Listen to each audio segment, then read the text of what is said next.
Yo, yo, yo, what is up, everybody? Thank you for tuning in to episode 3 of Knowledge That Kills, live on twitch.tv/KillshotENG.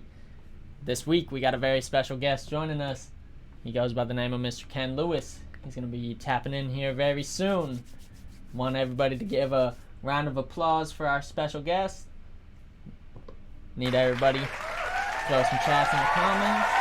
We're about ready for him to come on. Scotty Mac saying, yo, what's up, Scotty Mac?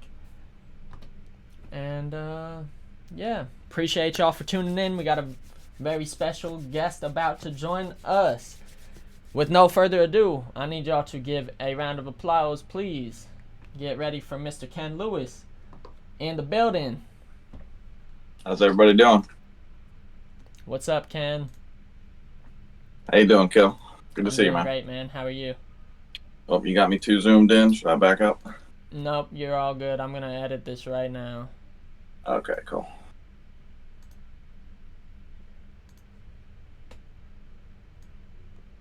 Oh, I don't know what happened. We're really zoomed in right now. This is live TV, baby. This is what happens.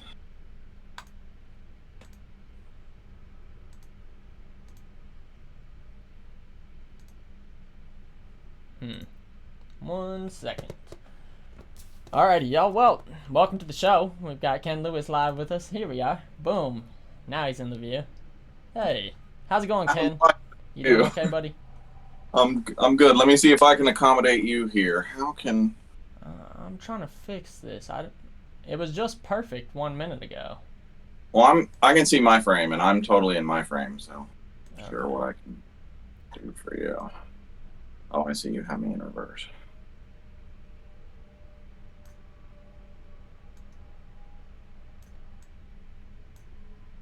We're just gonna bring you like this. All right. Alrighty. Well, Ken, why don't you get us started here? I'm gonna get you centered. Don't worry about that. Why don't you get us started a little bit? How did you get into the whole music thing? Were your parents musicians? Did it stem from you having your own self-interest? What's up with that? It was actually my friends on the street, but yes, my parents were musicians, so I think there was some family involved too. My dad wasn't, my mom was, and a lot of my cousins were musicians, and every time we would go and visit them, there would always be these jam sessions, and I remember being really inspired by those. And and my mom played piano and sang, and so there was probably a bunch of that kind of growing up, but I wouldn't really say that I grew up in a musical family per se. Got a guitar at 10 years old, went to, I started taking music theory in high school. I went to Berklee College of Music, graduated magna cum laude in 91. Wow, that's dating me. Now I'm old. Got out, went to Ohio for a year, engineered there, and I went to New York City and kind of never looked back.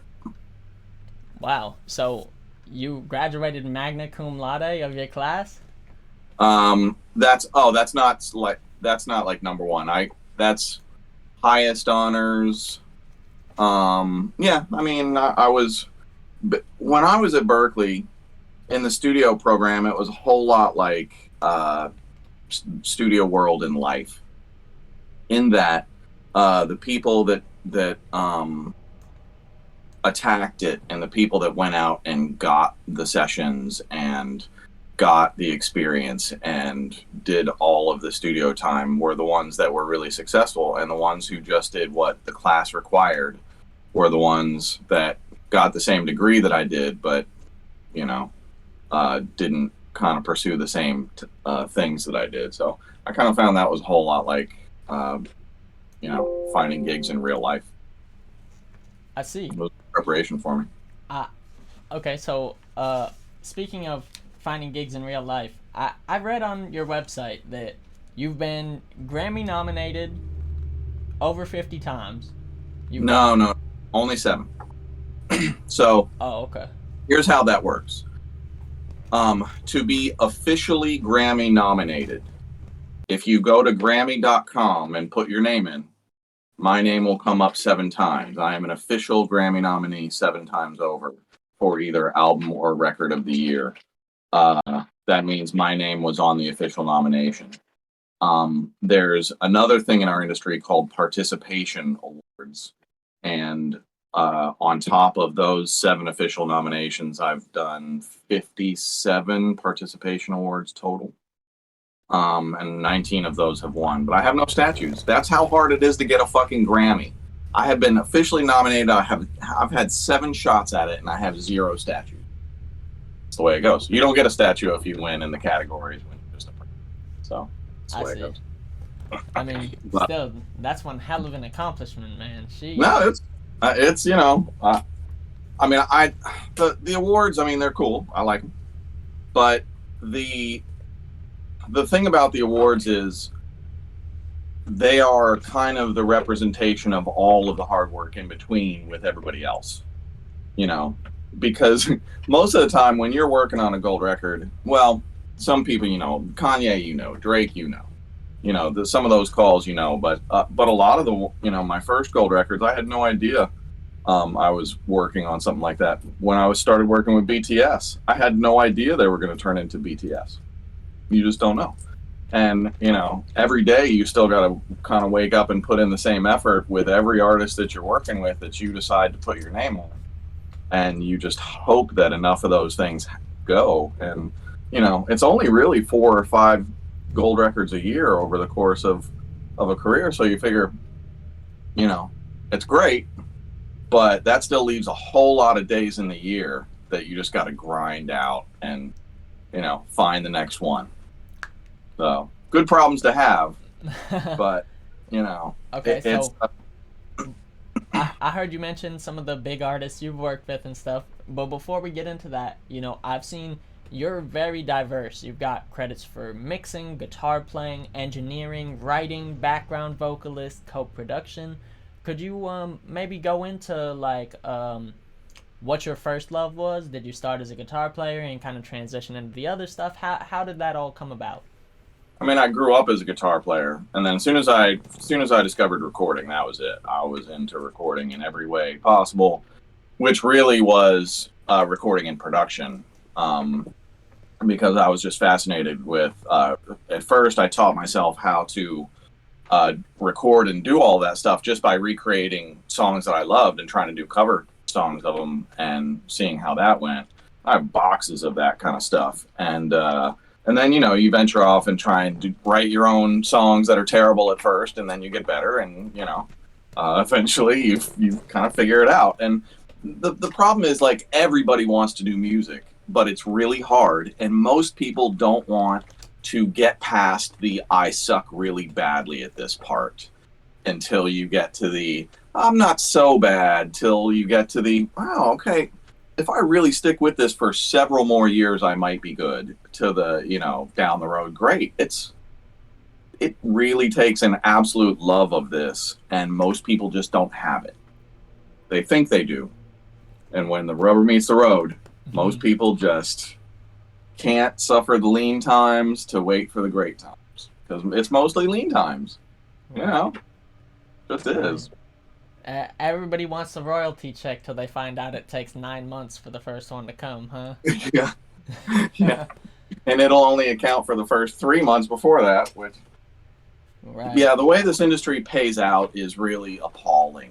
In the way that, you know, labels do accounting and make you submit invoicing and, you know, wait for it. And the whole system is... You know, and it's not the people at the label's fault. They're so fucking overworked because they're doing the, you know, one person is now doing the job of 5 people in A&R admin at any of those places. So waiting for your check, if you get it in 90 days, you're lucky. You know, they're not trying to cut the small things. I get big checks up. Ow. Usually. I'm very curious. You mentioned earlier you've worked with Kanye West. And I mean, not one time, many times I've seen. There's one song in particular I was curious if you could give us a story about. It's called All of the Lights, and you're credited as a horn arranger on there. I know the story, but for anybody in the audience, could you maybe share what that project enticed, maybe what your experience in the studio was like. So I just had the main player back here to work on a new song for Big Time Rush, actually. Danny Flam from New York Brass played most of the brass for me on All of the Lights. But let me back up. So I get a call from Kanye, and he had sent me this little melody. It sounded like a $20 Casio keyboard melody recorded with an open air microphone, and it just sounded like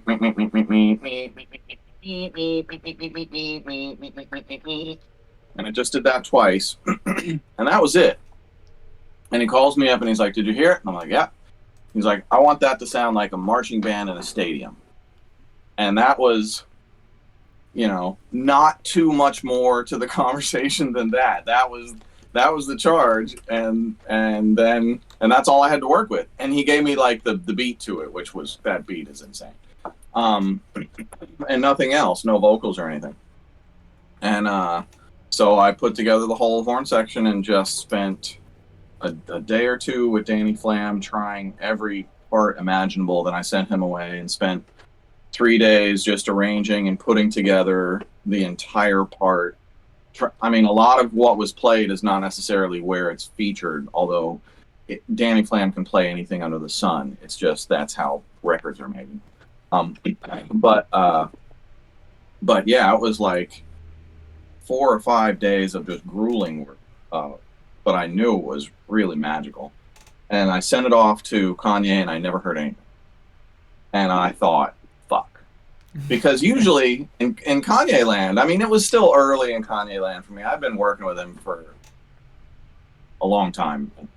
At that point, I guess that was 2011. I lost my train of thought. Let's see. Oh yeah, in Kanye land, sorry. Forgot what I was going to say. Usually, you get like a 30-second listen.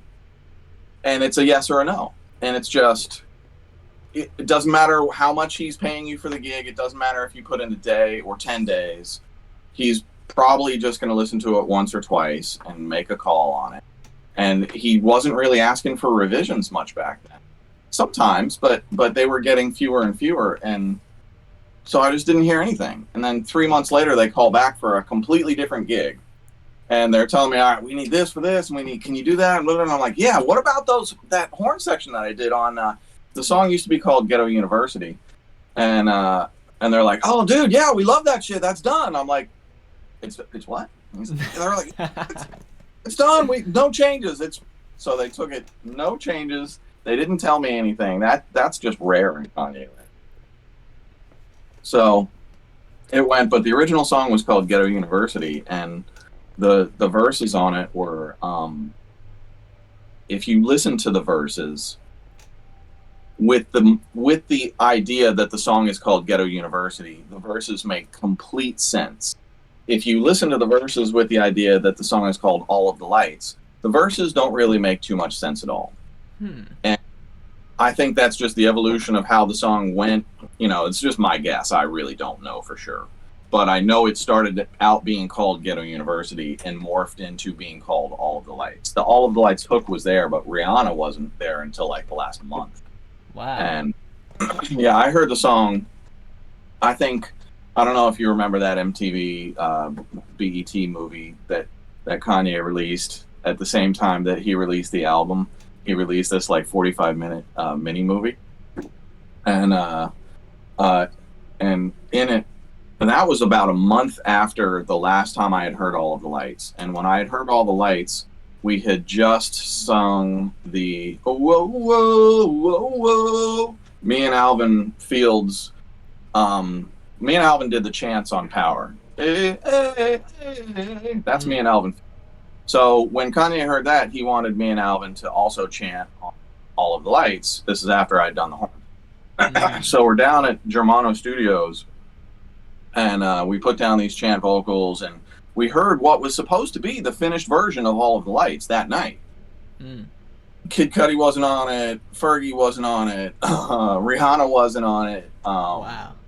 It was so different than what the end version was And that just speaks, and it was already so crazy fucking dope already that any other lunatic would have been like, what are you, nuts? Don't touch this.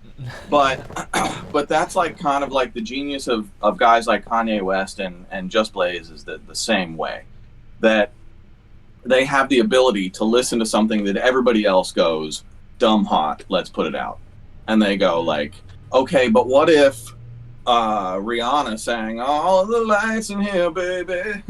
And wouldn't that be, and not, you know, mere mortals can't do that shit. That's like, that's got to be a Kanye call. And so, you know, I'm watching the MTV movie with my wife, and I hadn't heard the finished song, and I hadn't heard the version with Rihanna or Kid Cudi or Fergie or anything on it.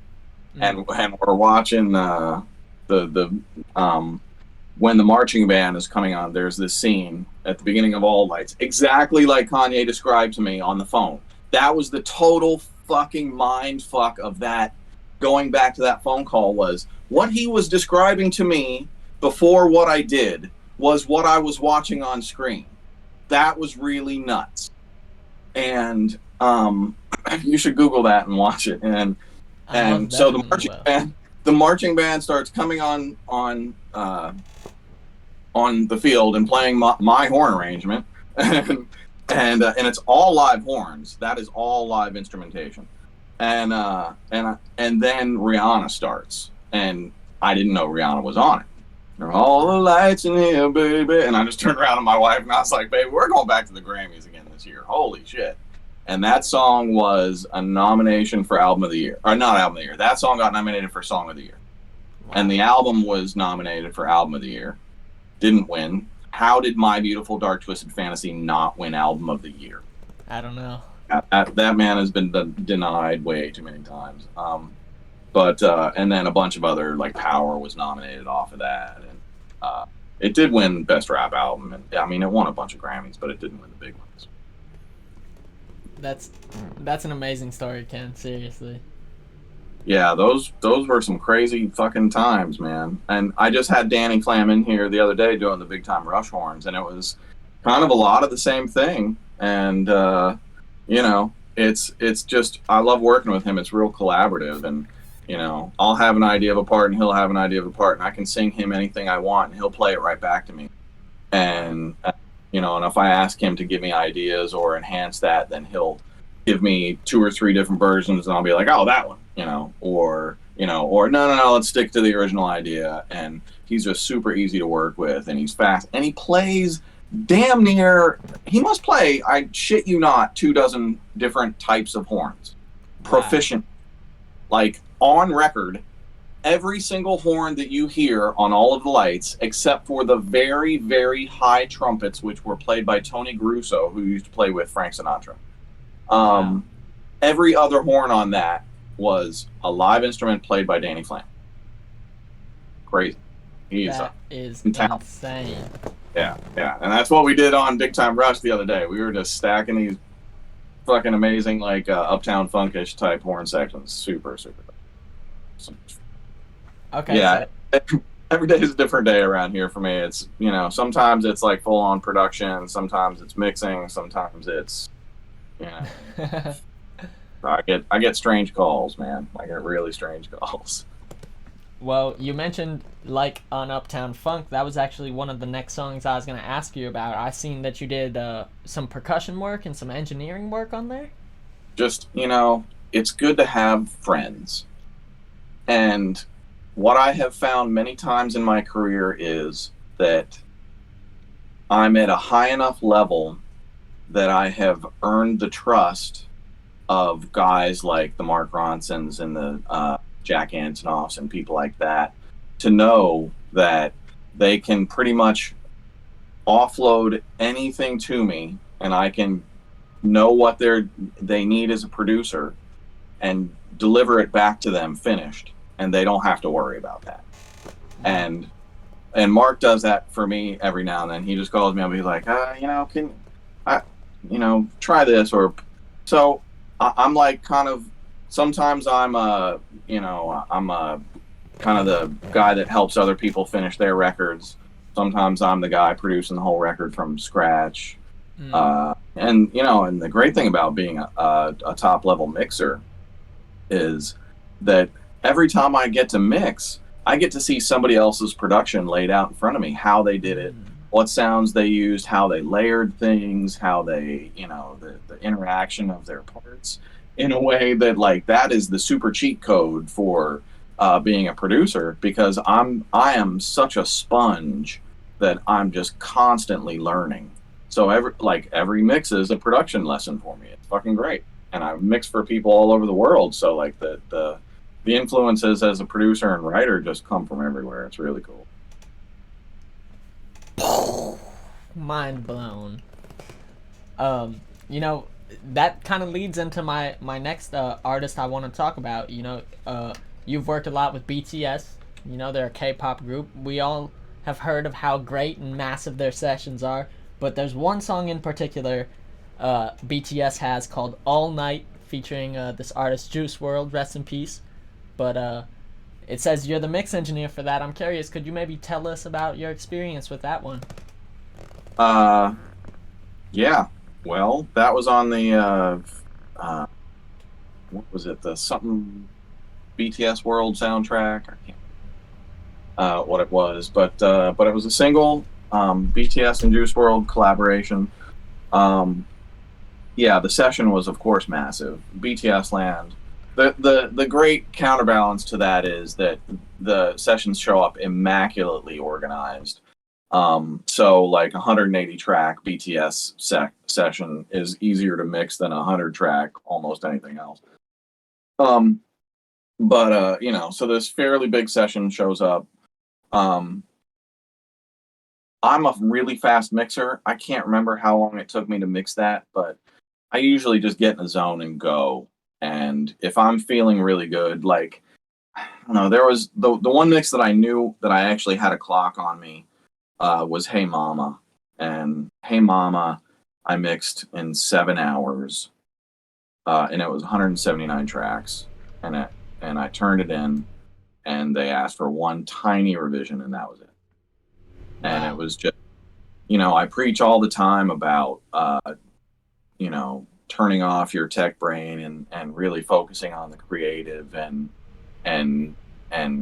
just getting in a workflow and working fast and making quick decisions and living with them and moving on and then coming back and evaluating. And it's not so that I mix fast. It's so that you don't overthink every single decision that you make. And then by the time you should be making decision 3, you're still laboring over wondering if you made the right decision 1. And with me, it's like the superpower is being able to decide, move on, decide, move on, decide, move on really quickly, and then collectively gather up all of those decisions, kick back for 10 seconds, and go, how'd I do? Okay, let's make some more decisions.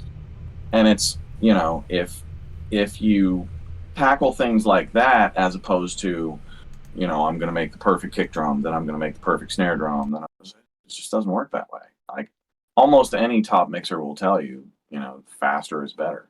It just, there's a creative workflow to it. Now, there's also a point where if I need to slow the fuck down and try some shit, I'm one to fine tune a mix for hours and hours if I need to on the little details.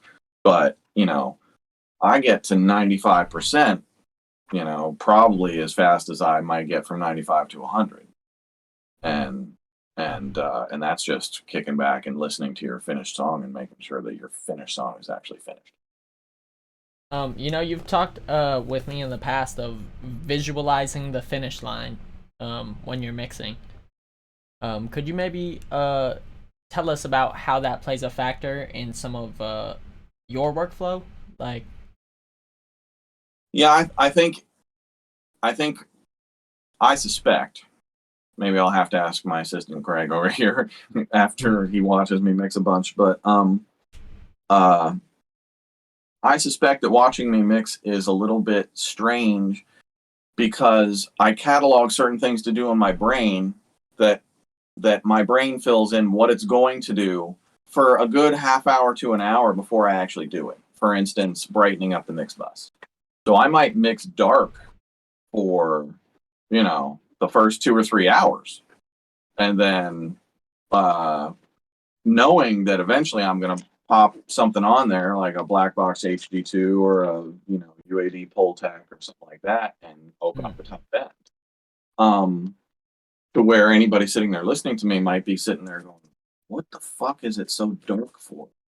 So, so I'm basically sitting there playing chess. I can hear in my brain where I want to take it.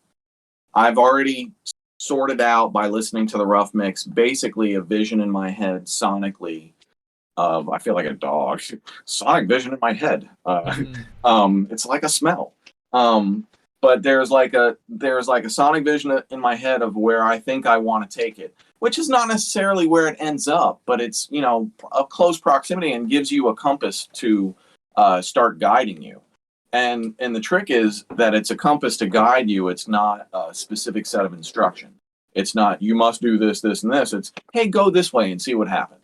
You know that this way is the way that your brain feels like this song is going to get finished. So head in that direction and have some fun and try some things and let's see where this goes. That's a typical mix for me. Or a typical production that's kind of the same process, just in creative land with, creating sounds and melodies and stuff instead of putting them all together and finishing.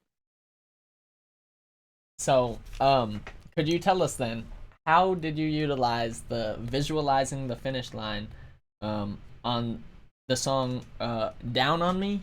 It's Jeremiah and 50 Cent. Yeah. Well, the finish line was sitting right behind me all night. So 50 Cent came here to mix that record with me. And so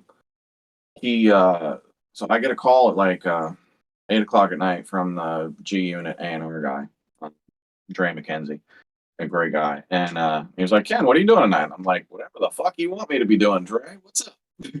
He's like, so 50 wants to come over and mix a record with you. I was like, okay, send him over. So at about midnight, 50 rolls in, and it's just him and his driver, no crew. No, I have super respect for that. And his driver stayed on the street all night. And he walks in at midnight, hands me a CD, and he's like, we're cutting this first, set up a microphone. I need to cut a verse. I'm like, microphone set up, I'm ready to go. I'll load this right in. We'll be ready. And he's like, you got a microphone set up? I'm like, yep. He's like, well, what kind of microphone is it? I'm like, Sony C800G. Okay, yeah, let's go. Instant trust.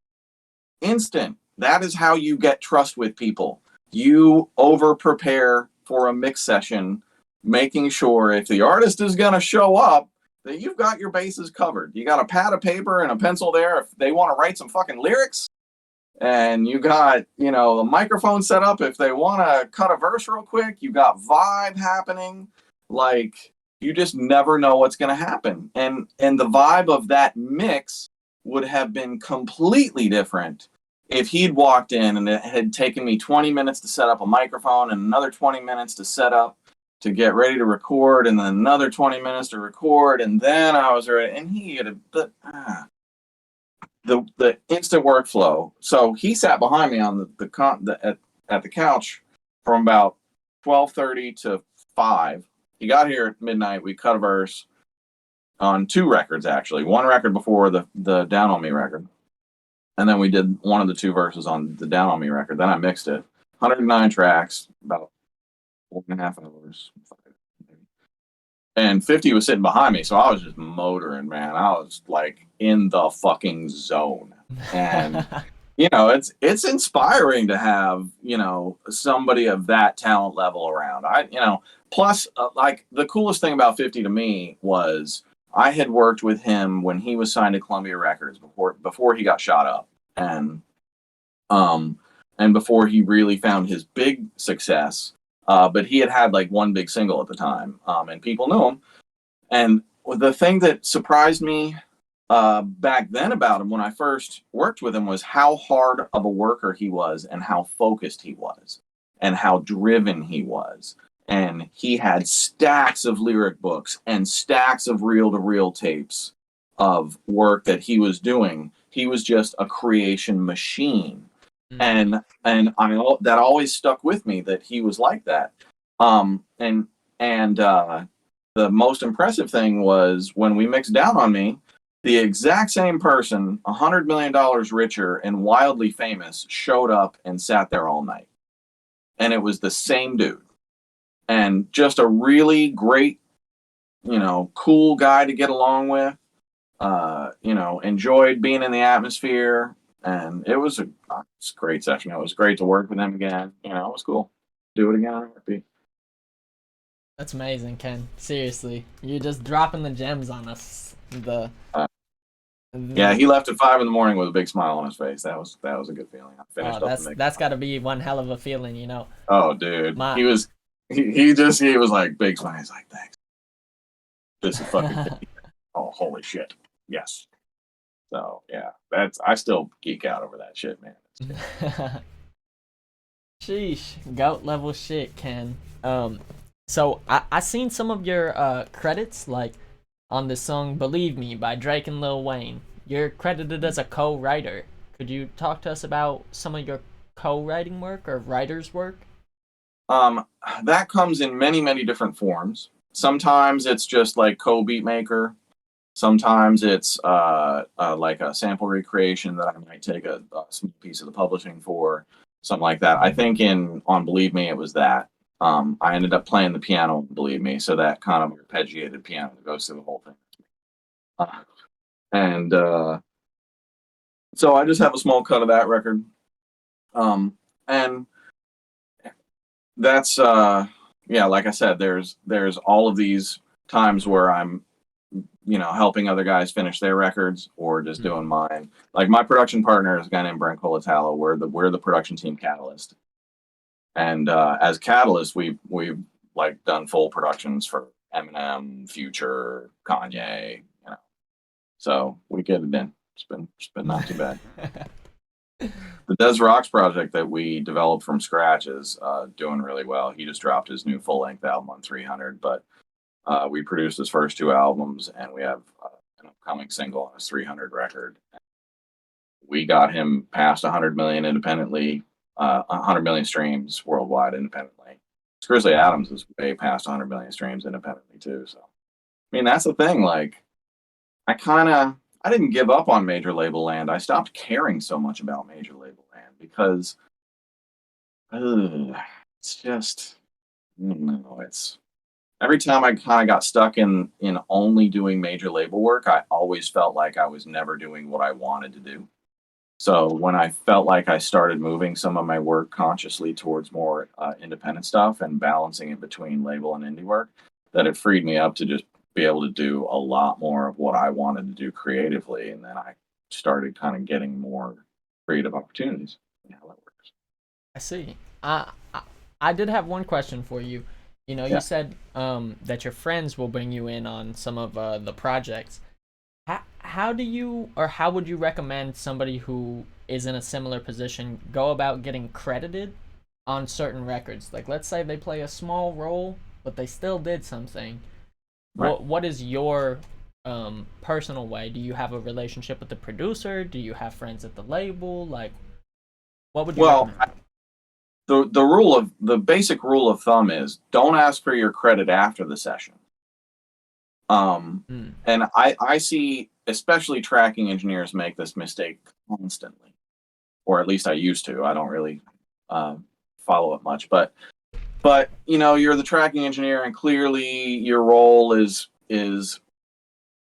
migrating into other roles. You're helping with production a little bit, maybe you played a little something, and all of a sudden you're starting to ask for percentages and songwriting credit and blah, blah, blah.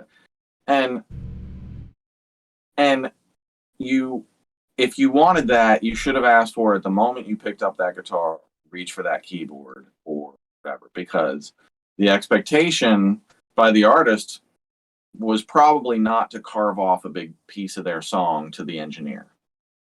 And it's not whether or not you deserve it. It's whether or not you're going to ruin your relationship by asking for it after the session is over and going back and being like, so I know I play guitar on this. How about 10% of the song? What do you think? Okay, how about I never work with you again ever, and you don't give me, and you're going to take my part off. Okay, that's, so you got to know time and place for this kind of shit, and that's not to say that you shouldn't be credited. I credit every fucking person that is ever on my records, and I make it an absolute point of pride to make sure that my people get credited, and that comes back to you because people appreciate it when you make sure that they get their proper credit, and that's your army as a producer. Moving forward, the creative people that you surround yourself with are typically the people that you will go back to the well for and hire again and again, that are the reliable, loyal, people that always come through for you. And that's like, again, why I pick up a lot of these little gigs for really big guys, is because they know, they're like, oh shit, if I do this, it's going to take 20 fucking hours. If Ken does this, it'll take like 3. Okay, I'm going to call Ken. And it's, it's a lot of that. So, I think as an engineer, you got to be really careful to understand when to ask for what and when it's really important and not. And I will say this, I'm a really, really great vocal producer, and I don't think there are many of them out there. And I say that because I've produced a ton of vocalists and I have seen the reaction. And I got to be a great vocal producer because I was the tracking engineer in the room producing the vocals for the producer who didn't know how to produce the vocals, and I didn't take credit for it. And what I did was I produced a shit ton of vocals and learned how to do it really, really well before I had to start calling myself a vocal producer. So that when I started producing my own artists, I was so fucking good at it. Shit, I'd had tons of experience. Now, let's back up. Let's go back to when producers started letting me help them produce their vocals as the engineer in the room, not a co-producer ever. As the engineer, the tracking engineer. And I'm the one guiding the vocalist. If at the end of that session I had said, look, dude, we both know I co-produced those vocals. Can I get co-production? Do you think they would have called me for the next session? Hell no. It's not the way this goes. And so you gotta balance, what kind of experience you want and where you want to get and how good you think you are now with the level that you want to play at and how you're going to get there. Because most work in this industry isn't paid. Most of the work I still do now, and I still work 7 days a week, I don't get paid for. A lot of it is speculation. A lot of it is work, hoping, developing stuff. Some of that stuff pays off big, but most of it doesn't. And I could choose not to do it, but if I chose not to do it, basically what would happen is I would be so unpracticed and unpolished at the moments where I really needed to be a badass at this shit that, like, creativity isn't something that you just turn on to 100 when you want to. Like, if you're not playing at 100 all the time and that's where you're swinging at, it's just not going to happen for you. Are you having internet difficulties, or is that me? I'm still here with you, Ken. I don't know what's happening with my camera, but I'm here. Okay. Yeah, so anyway, that's my 2 cents. Okay, but that's how I learned vocal production, really, was producing other people's records and not taking credit for it. And, experience is everything. And doing something 100 times is going to make you far better at it than doing it once. And any smart tracking engineer who wants to be a mixer or a producer themselves will take every opportunity that they can to be creative in the room. Sometimes you're going to do more and you're going to feel like you should have been credited and you're not. And eventually, some of those clients, you may get to know them well enough and they may see you as important enough that you're like, 10 sessions in, hey, okay, we're kind of a team right now, right? Like I'm pretty equal creative in here. Why don't you start cutting in? That's 10 sessions in is maybe the time to have that conversation alone with whoever is paying for the session, not in the session with everybody around. Don't call people out because that's the worst thing to. That's stupid. So, um, yeah, and not every not every situation is going to work out for you, and not every situation is supposed to. Kind of you get better.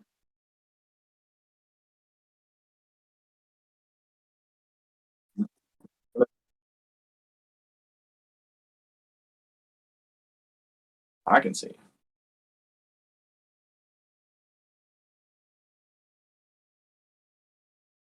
Not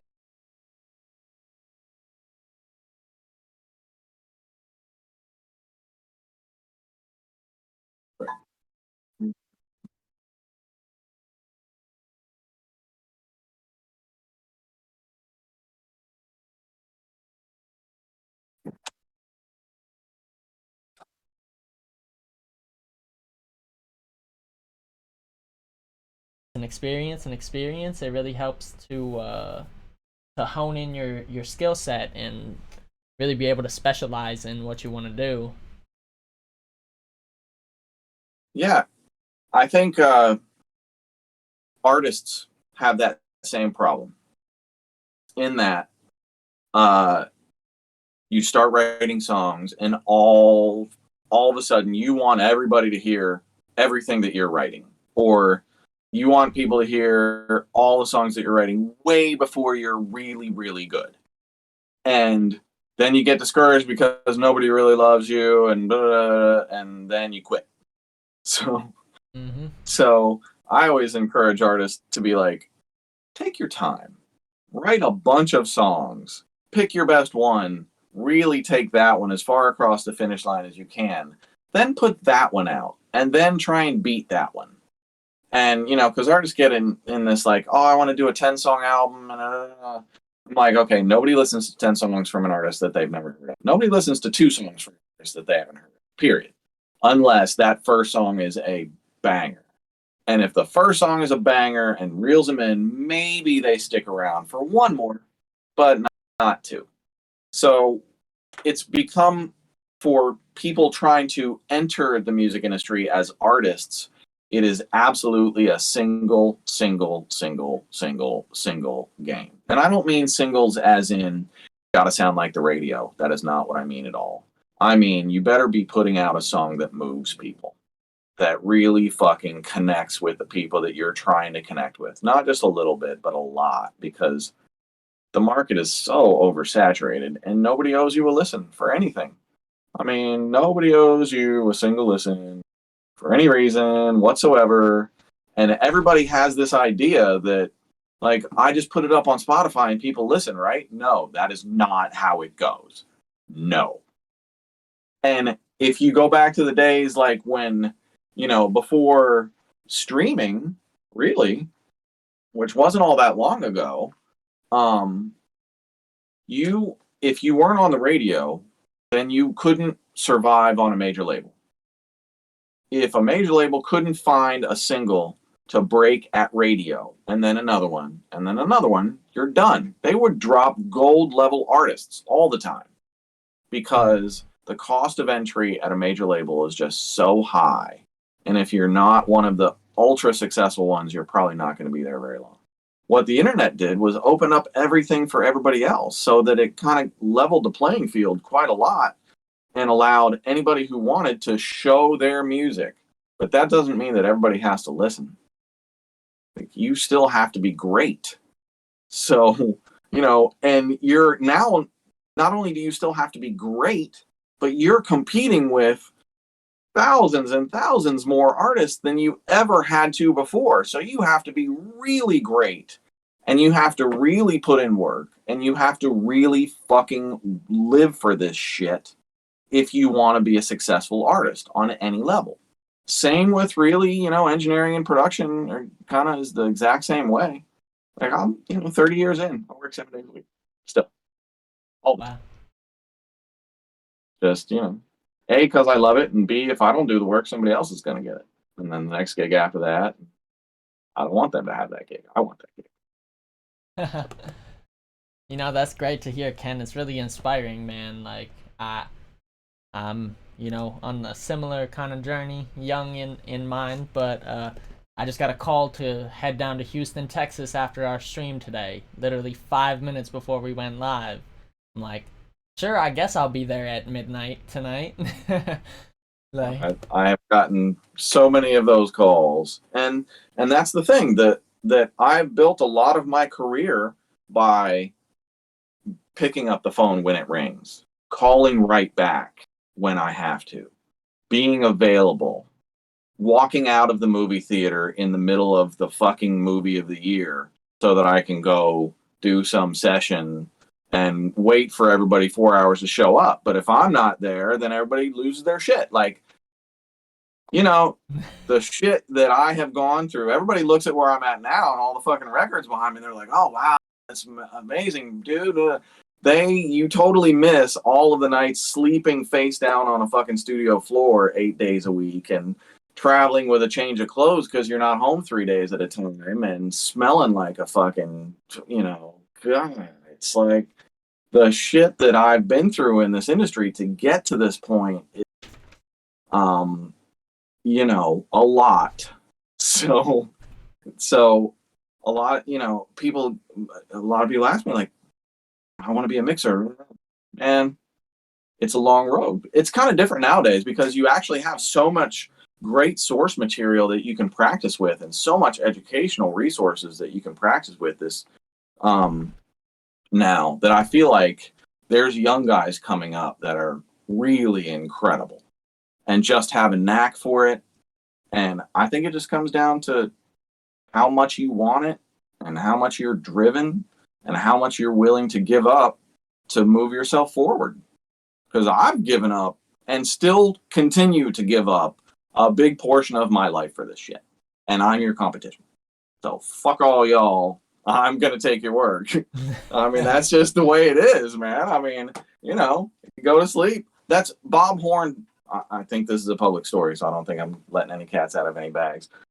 Bob Horn told me that the way he got his BTS gig was it was a hand-me-down gig from a bigger mixer. And the bigger mixer thought at the time, this was before BTS was famous, so he was just like, oh, no, give it to Bob Horn. And that mixer never, ever got a single BTS mix credit, and now Bob is one of their regular go-tos.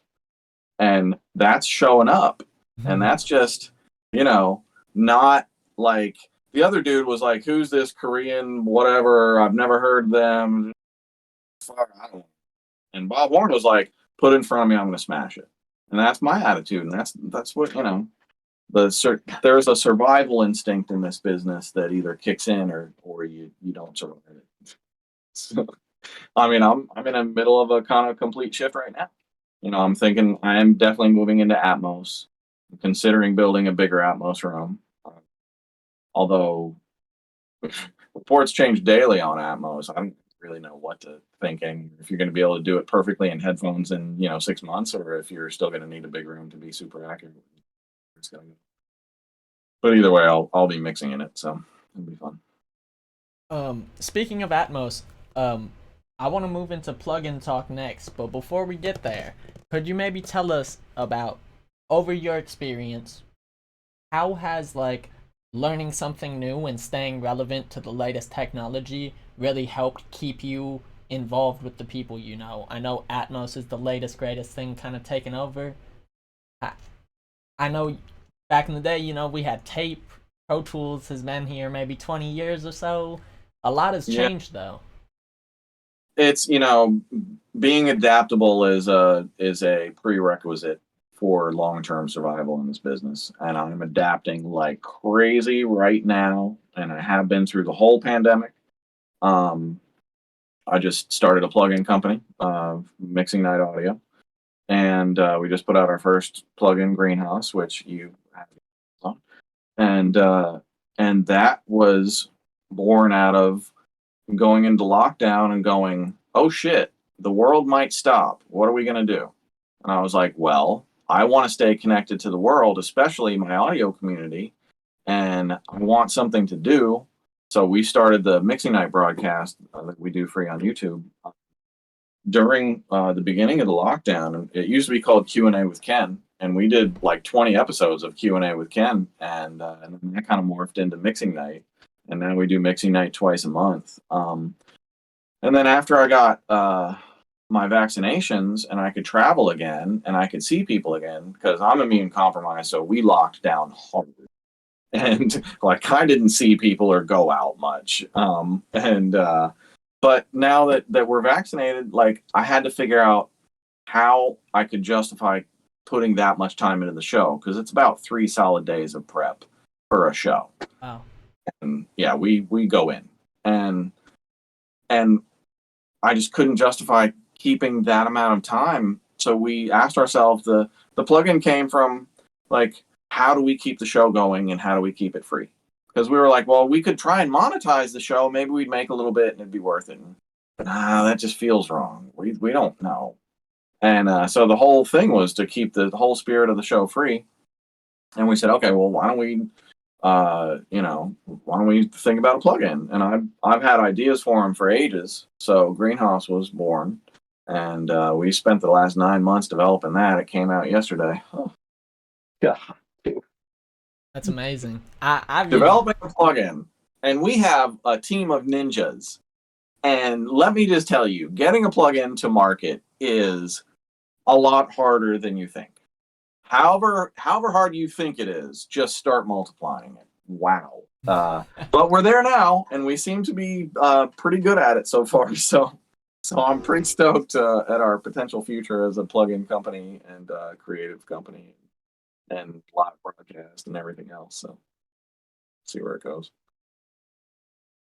I got the chance to use Greenhouse. I love it. I was so impressed. You open it up, it's got the Mac installer, it's got y'all's logo in it.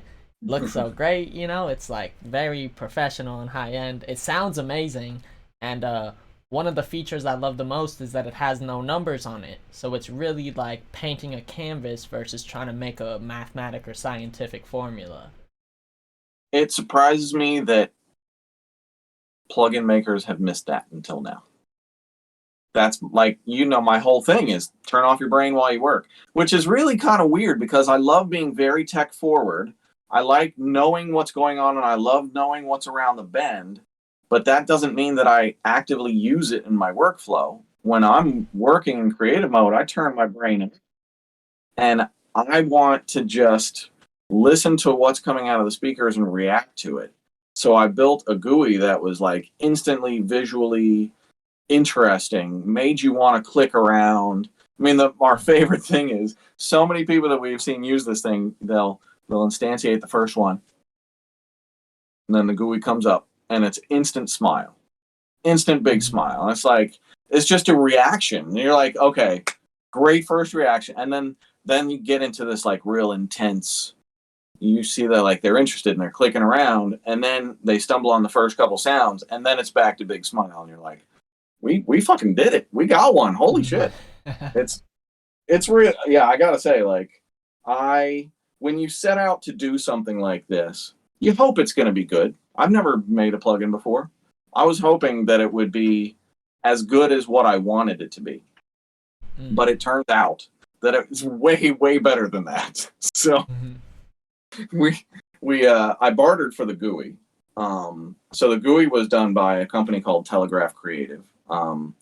And a good friend of mine, Cliff Sims, owns Telegraph Creative. And Cliff is an artist, and I traded Cliff production for finishing the GUI for us. And something that that's just something that using the power of 30 years of record making and my skill sets to get shit done that money can't really get done. Because if I had called up a company like Telegraph Creative out of the blue and explained to them what I was doing and what the work had entailed, the quote I would have gotten back for the work would have just been like, nope, okay, thanks. It was a good thought, but no way I'm spending that kind of money on that. And that would have been, I'd have been a second tier plugin right there.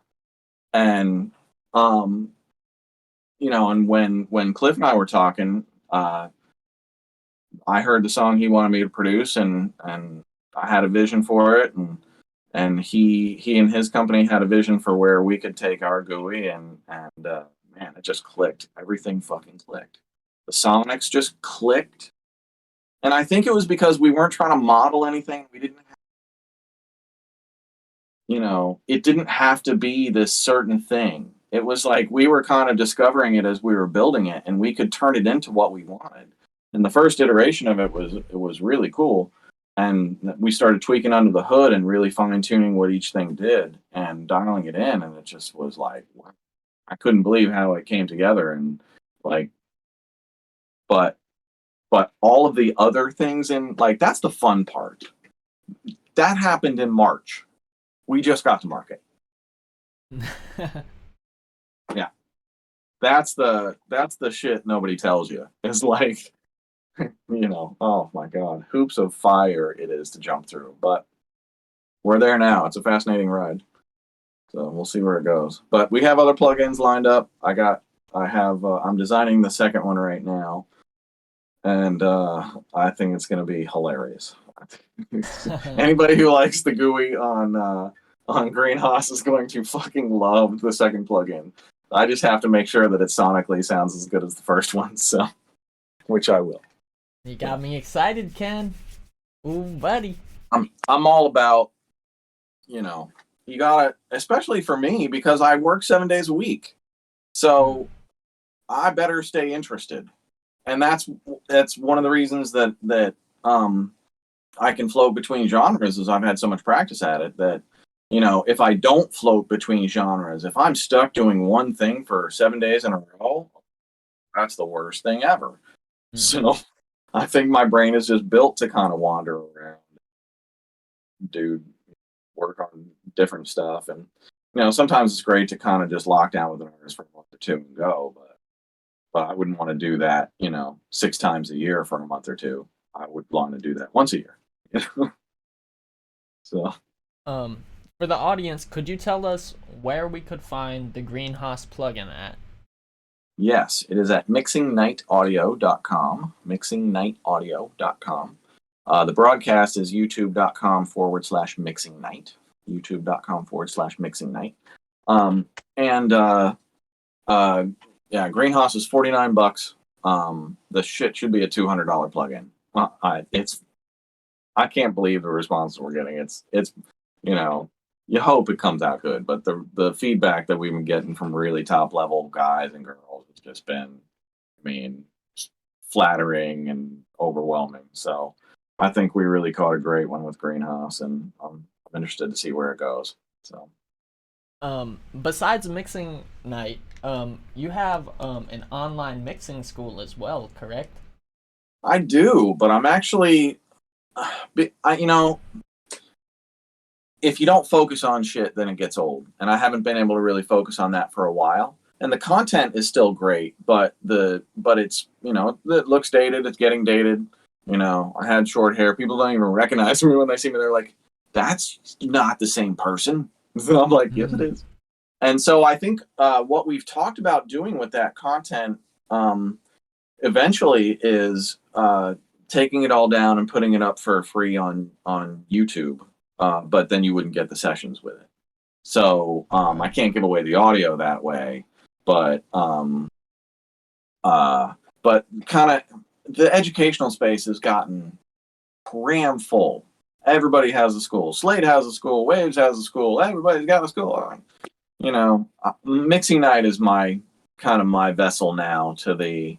And the great thing for me with Mixing Night is it's not an educational vessel, but that's what you get by default. I look at Mixing Night more as without the vulgarity, like Stern for studio folks. It's more like a fun variety show entertainment from the studio that I also happen to drop a ton of like DAW gems on you and production tips and mixing tips and shit like that just happen to spill out during the show, but it's a show, and So I think it's just kind of a different approach than most people are taking. But the community that is fostered has been incredible. Dude, the fucking beat challenges that we throw down are ridiculous. Like, so, and we have a new one going right now. Anybody who wants to join the beat challenge, we're giving away Arturia interfaces to the top 3 winners. Yes, interfaces. Arturia interfaces to the top 3 winners of the new beat challenge that we just launched last night for the show in 2 weeks. And so I serve up like a royalty-free starter, and you can do whatever you want, but you have to use something from the starter. But you can take it in any direction that you want to, chop it up, morph it, loop it, whatever. And all of the different directions that these people submit entries in is absolutely stunning. The depth with which these people, some of them go in and write full songs, like verse, chorus, bridge, chorus, end. Like, that's probably 5 entries a week. That's ridiculous. and you get some people who are just like, they're, figuring out how to make beats, and you get some really rudimentary stuff, which is great. We're there to foster the whole community. But the great thing about the community is they're so interactive and so supportive of each other that, like, the new people feel like they belong alongside the veterans who are throwing down week after week. The beat challenges are just so much fun. I was going to mix a beat challenge live on air one time from one of the guys who submitted, because the beat was fire, but the mix was kind of not very good. So I wanted to do a live mix on air of his beat submission, and he sent me the session, and it was 94 tracks. 94 tracks for a beat contest that happens every 2 weeks. That's how bunch of rabid dogs my fucking community is. I love those people, man. They are truly great. And I think the only reason, honestly, we have a plugin company is because the community is so good that we didn't want to let go of the show when we couldn't afford to run it anymore. And we were just like, how do we keep it running? We don't want to lose the community. So we did a plugin. That's really how it went. I mean, I never wanted a plugin before. I'm sure I could have had one ages ago. So, one of my personal favorite parts of mixing night is the little ear training segments y'all do in there. I feel like that is such a wonderful resource, and that for me has personally been something that has helped, like, grow my skill set. Just being able to listen to a song and identify what style reverb does this have, like, how much compression is on my lead vocal, because really, until you've spent probably a good year working with a bunch of different compressors, minimum, that's how long it takes to really identify, like, oh, that's what compression sounds like. Right. It does. It's a journey. And, like, yeah, last night's ear training was instrument identification. And, as a producer, if you can't hear in your head what you want the next sound to be, then you can't find it. And if you don't know what an English horn sounds like, and you know that you want the sound of an English horn, but you have no idea what it's called, or the sound of a viola instead of a violin, but you don't know the difference. Like, those are things that I'm trying to train people and show them, like, okay, these are, this is an acoustic guitar, this is a sitar, this is a classical guitar, this is a violin, all of these different string instruments. Okay, I'm not going to tell you what it is. Identify it. But each, that was last night. Each week is different. I do, like, rapid fire frequencies a lot. So you have, like, 5 seconds each to identify which frequency is standing out, and then it switches, and then it switches, and then it switches. You just have to. So I try and do real world shit that really, develops your ear and develops your sense of the shit that's going to be thrown at you in a session. I think that's the key for me, is the shit that's going to be thrown at you in a session, the ear training simulates and prepares you for. I hope. Mm-hmm. Good to hear that it's connecting, because that's a lot of work. Yeah, I can imagine, man. There's just your resources specifically are great, but there's just not enough in general, There's one little app I play called Harmon How to Listen. It's like a 7-band EQ, starts you at 1 band and expands up, but I'm not gonna lie, you don't have a good treated room, you're not gonna beat 5 bands or 6 bands because there's just no identifying that difference between the lows and the low mids and even just general identification of sounds, as you say, instrumentation that plays such an important part. Some of the biggest producers that I've gotten to engineer for, I don't do anything to their beats. I can barely mix it as good as they mix their first beat because their sound selection is just phenomenal. That's the thing. It's the source is so important, and a lot of engineers want to put their stamp on things and change things that don't need to be changed. And that's a tough thing. But yeah, I agree with you. Yeah. I'd like to open up the chat to the audience if they want to start asking you any questions. We're gonna stay live for maybe another 20-30 minutes, and then we're gonna wrap it up here. Okay. If anybody got some questions? I do have a question for you, Ken. I'm curious, can you give us one piece of analog gear sauce? Maybe one piece of gear that you know a technique for, that it's one of those things that it's like, hey bro, don't show anybody this. Well, I've dropped this enough times where I don't mind giving it away because it's still a super cheat code. The Manly Varimu. The way I use the outboard still to this day does not make sense to me why the shit works, but the shit works. It's the slowest attack, slowest release, threshold all the way down, so I'm getting as much into the sound as I can, and the input level all the way up. And I have a sidechain filter that filters out everything under 100 hertz. And I have the T-bar mod, which is kind of like a Fairchild. Yeah. So, and then I basically feed into it until I get the result out of it that I want. And typically, the outboard I feed in between 4 and 10 dB of reduction, and the meter basically doesn't move. You hit it, and the meter, if you stop tape, it'll take 4 or 5 seconds for the meter to fully recover. But that thing coming in and out of sections, like, especially if you're a young engineer and you have difficulty, like, you can mix the verse well, and you can mix the chorus well, but damn it, if you can't put the verse and the chorus together so that both of them sound great, what the fuck? Well, the Varimu is kind of one of those cheat code boxes that helps smooth out the level differences and the transitions between, like, coming into a chorus and leaving a chorus, and the ebb and flow of songs. For some reason, that thing is whatever people talk about as glue. I don't look at the Manly as a finishing box. It's never the last thing in my chain, but it's almost on every mix, and it's like it just pulls things together in a really musical way. And the plugin almost does it, not quite as much as the outboard does, but enough that the plugin is usually on my mix bus if I'm mixing only in the box.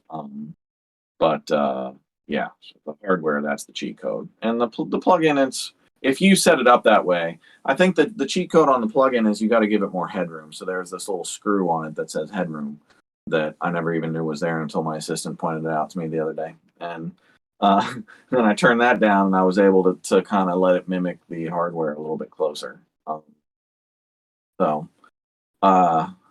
Yeah, that's like I don't know why it works. I even asked Ivana Manley. I described all my settings, and I told her what I was doing and what I was getting and how I was driving it. She was like, I don't know. Like, why does this work? Why does it sound so good? She's like, maybe you're saturating the tubes? I'm like, to this day. And that's, I think that's a super valuable lesson for especially up and coming creatives to realize that even on my level, I don't know shit.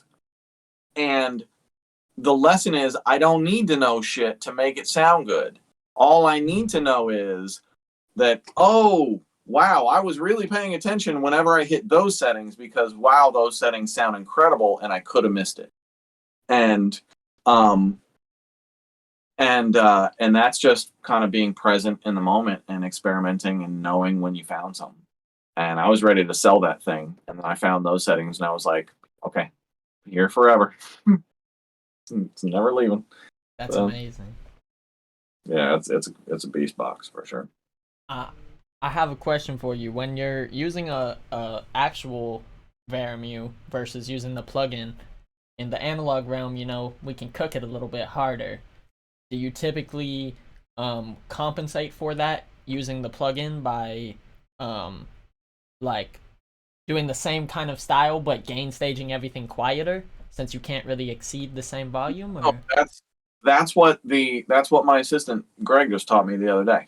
He mm. was I was telling him, I was like, see, but you can't push it like the outboard because I can get a lot more level into the outboard, um, and get reduction in a way that I can't get out of the plugin. And he was like, well, there's that little screw right there that says headroom. I think if you just turn that down, it might do. And I turned the little screw that said headroom down, and all of a sudden it acts a whole lot more like the outboard.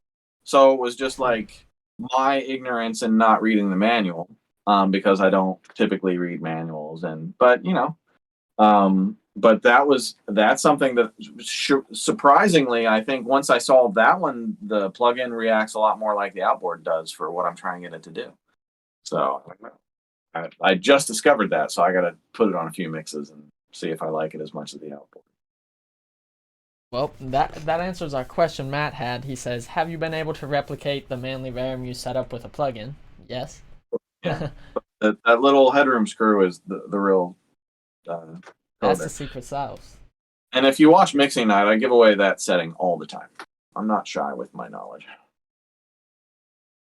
That that's just so awesome to me, Ken. I love that, man. I love that you're so nice and just open with your knowledge, willing to help other people.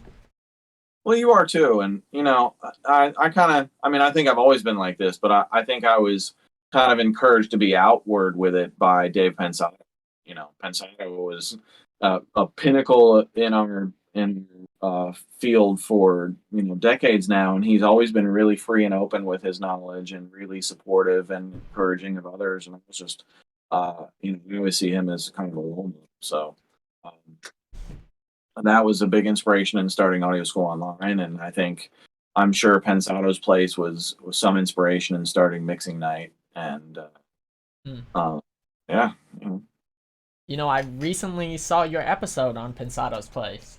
That was I've been asked a couple times before in the past, but I'm East Coast and he's West Coast, so we never could line up schedules.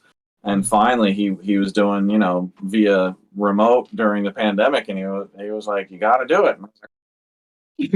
I mean, that is like, for me, that's better than fucking Grammy nominations or gold records or anything. That is the pinnacle to be invited on Pensado's place for me, man. That was it.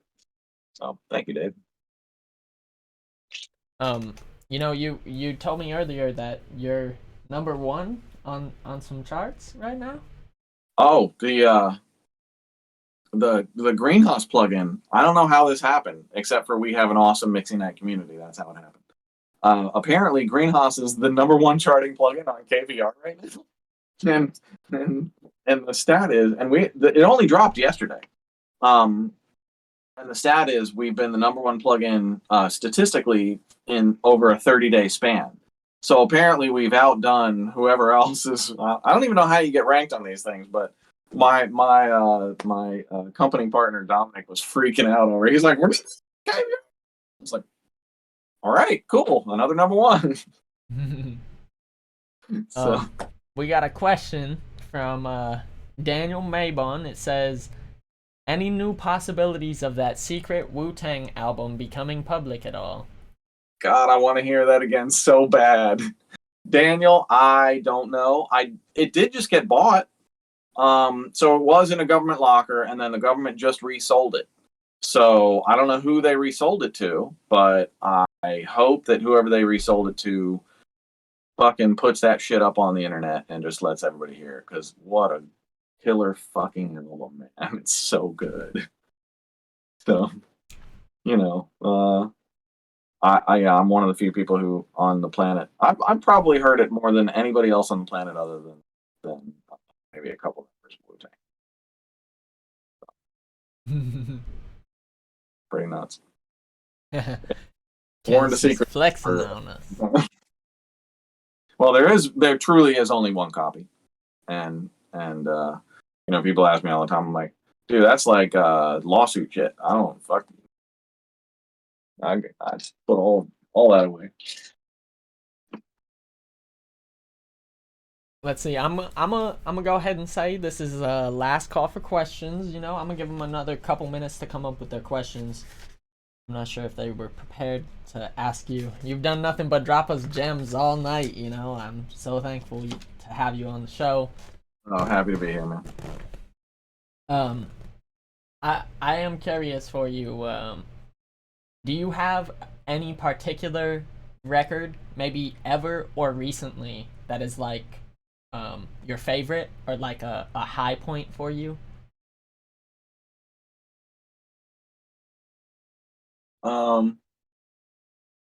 Well,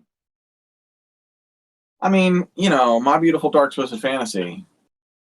I never thought he would top The College Dropout, and I worked a bunch on The College Dropout. And when we started making fantasy, fuck, man, you just kind of knew. You just fucking knew, and yeah, that album, everything I did on that album was just amazing. I worked on 5 songs on that: Power, Gorgeous, All the Lights, Lost in the World, Who Will Survive in America, something else. It's all a blur, man. Mm-hmm. You think you'd remember all your Kanye credits, but they go by. Someone says they're getting a question ready for you, so we'll wait for them to get ready on that. And I yeah, actually, on last night's show on mixing night, I have you used this Isotope RX8? Oh yeah. Fuck me. That is some straight up TV CSI not supposed to be able to happen shit in audio that you can now do. I'm blown away. So I used RX8 to remove the guitars on All Falls Down. Kanye West, All Falls Down. And because I played the original guitars, and so live on the show, I removed the guitars with RX8, and then picked up I think I put it in the room.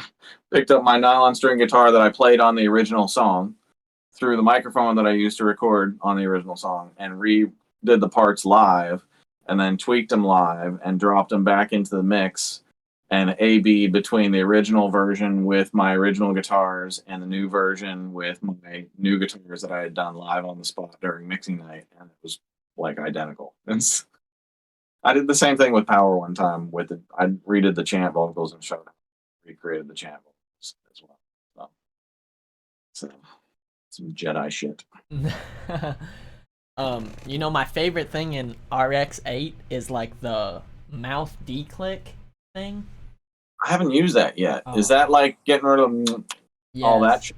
I just go audio suited on there, or like sometimes I'll get like stems that get broken down, so like my 808, my kick, and my snare are all in the same one, but they'll make a bad edit, so it's got like a little and I'll just use like the RXD click, just highlight it, audio suite it, and it's so quick, it fixes all my problems.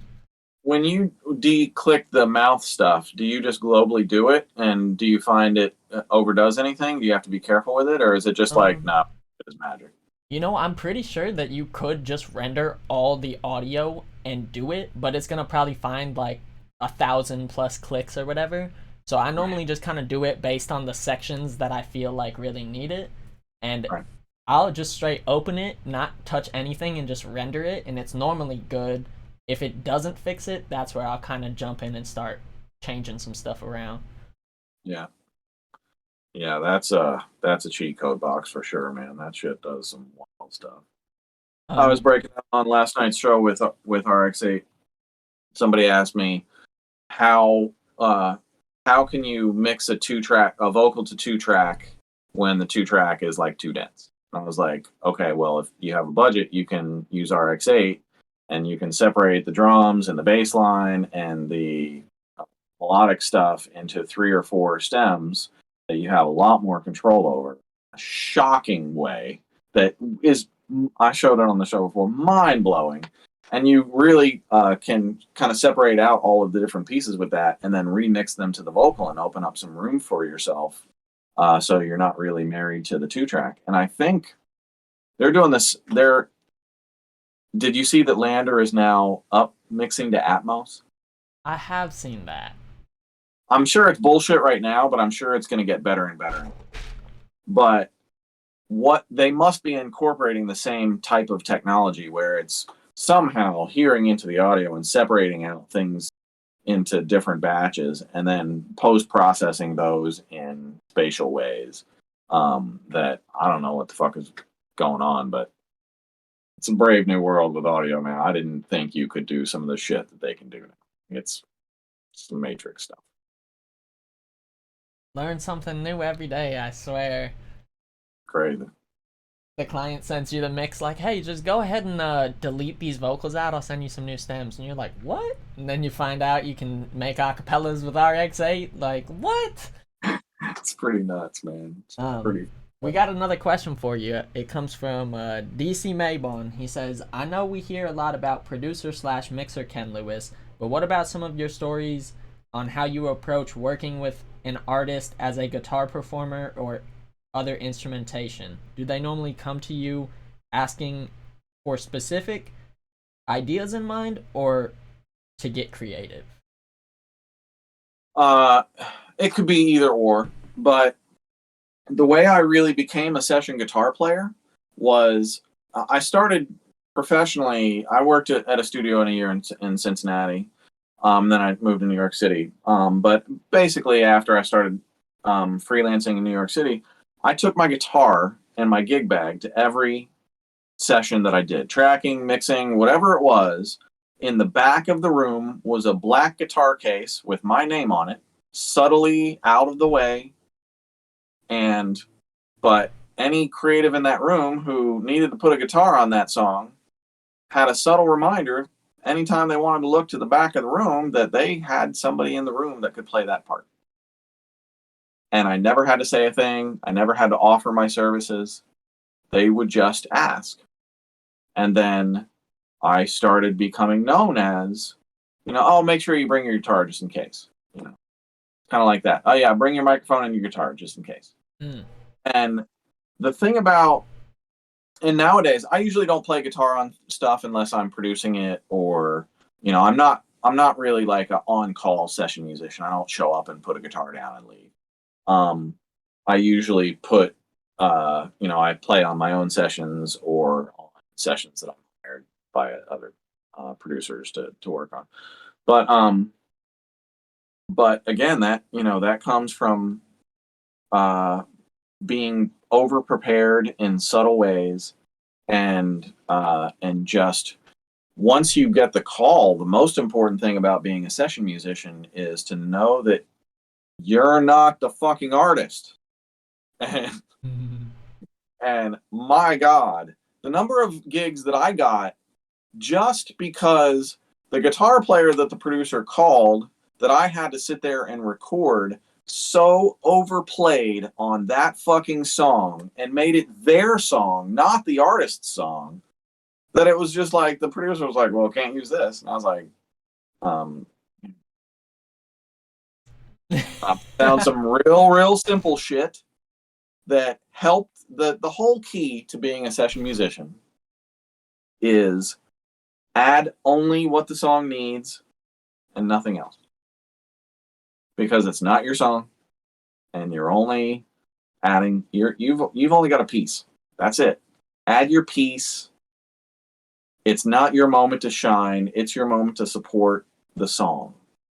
And people get caught up in their moment instead of having the levity of going like, okay, yeah, this is my moment. This is my moment not to fuck this up.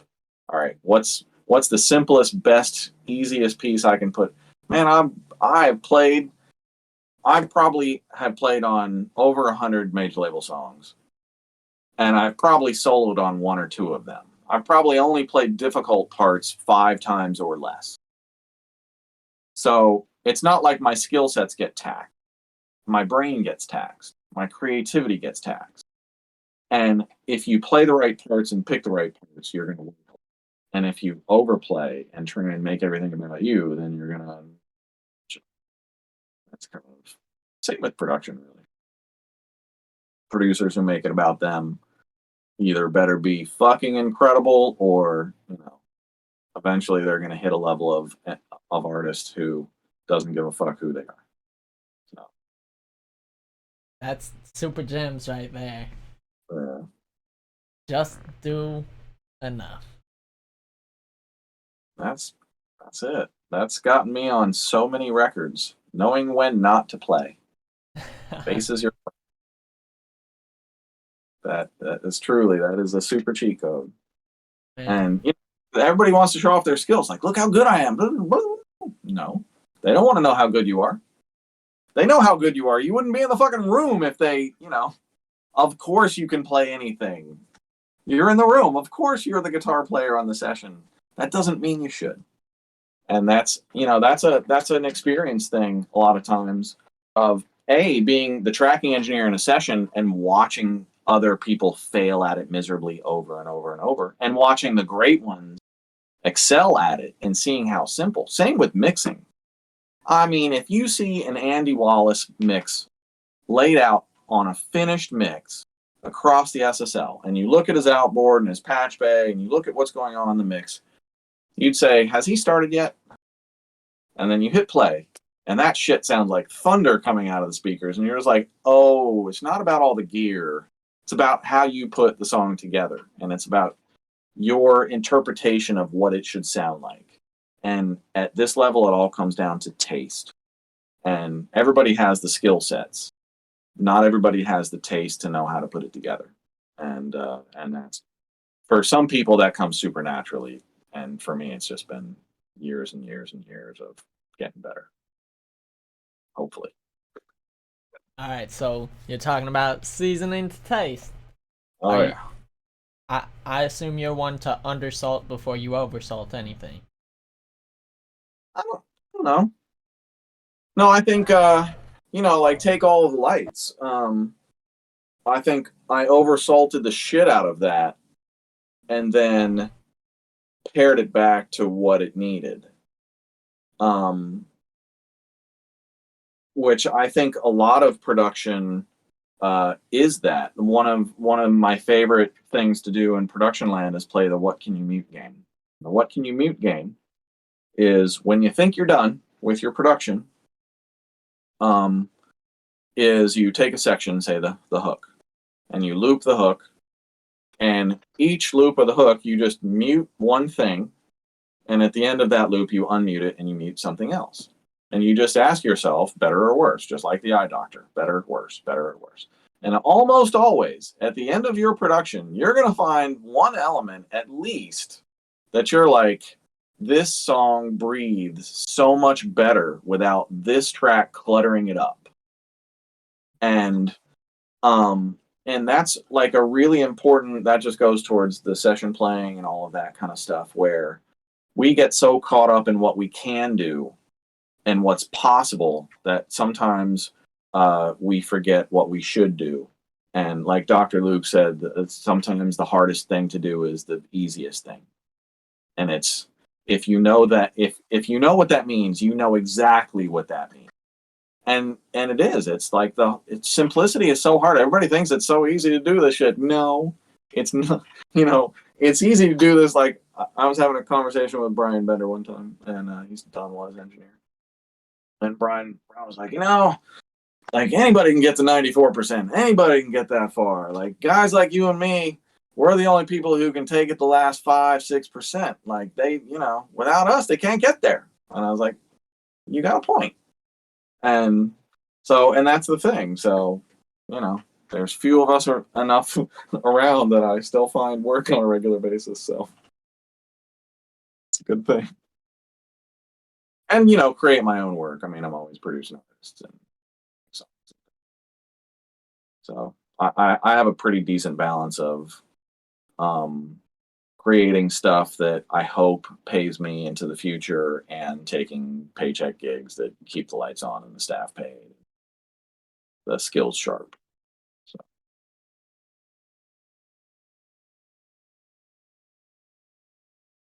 hit me.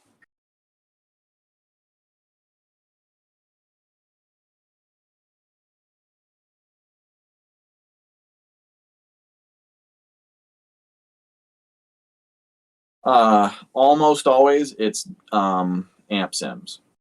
It has been for many years, and I'm sitting here looking at my Fender Blues Junior amplifier tube amp right now, and my Leslie cabinet right behind that, which both sound great. But it's kind of like, I also have a real EMT 140 stereo plate sitting in my garage that I wire up through tie lines, and it sounds amazing. And when I got the UAD EMT 140 plugin, I was like, wow, this sounds just like my plate and 30 other plates at the click of a button. Wow. Okay. And it's kind of like that with amp sims. They've gotten great. And I can try 60 different vibes in 60 seconds with an amp sim. And I can't do that barely at all unless I've got a ton of different pedals that took me an hour to set up.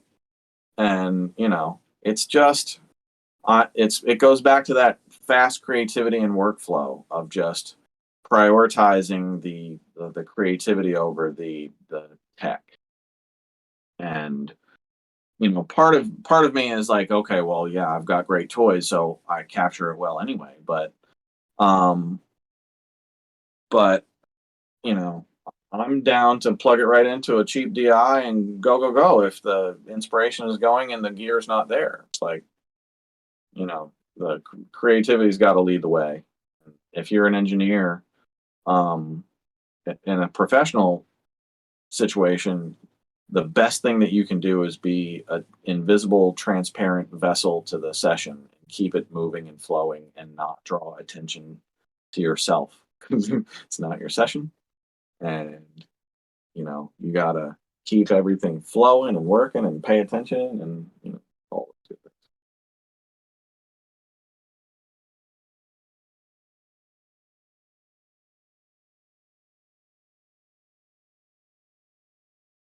The good is you, Rob.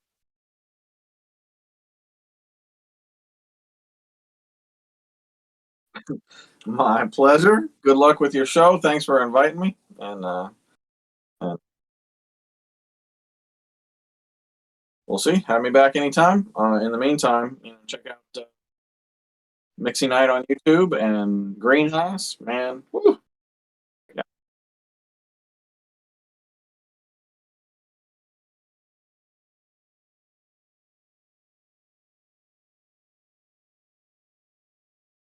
I mean, kind of my hub is just kenlewis.com. So all things kind of emanate through there.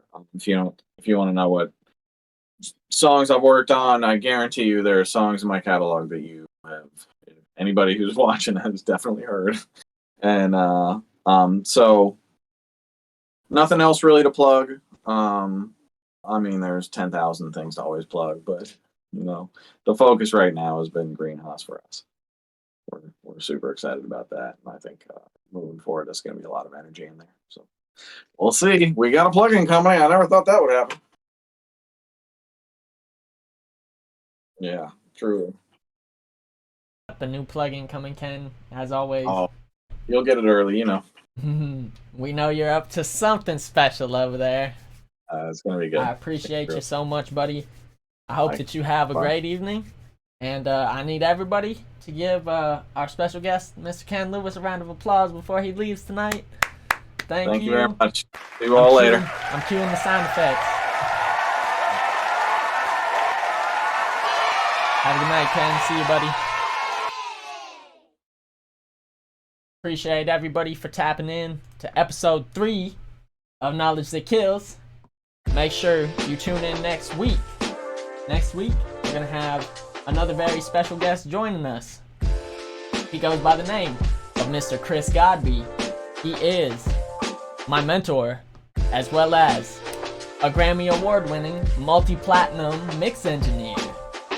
He's gonna be coming to share gems just like Ken did. All night. Boom, boom, boom. Dropping the gems. I want to give a special thank you to Mr. Ken Lewis, to Mixing Night Audio. Y'all go get the new Greenhouse plugin. That shit is fire. And I hope to see y'all next week on episode 4 of Knowledge That Kills. Shout out to everybody who joined the live stream today. Freshada, Boosie, Feet, MT Thrasher, Icy, Martin. Appreciate all of y'all so much, Mr. Don't let me forget Daniel. Daniel, thank you, bro. You're the man. I hope to see y'all again next week. I'm out of there. I'm gone.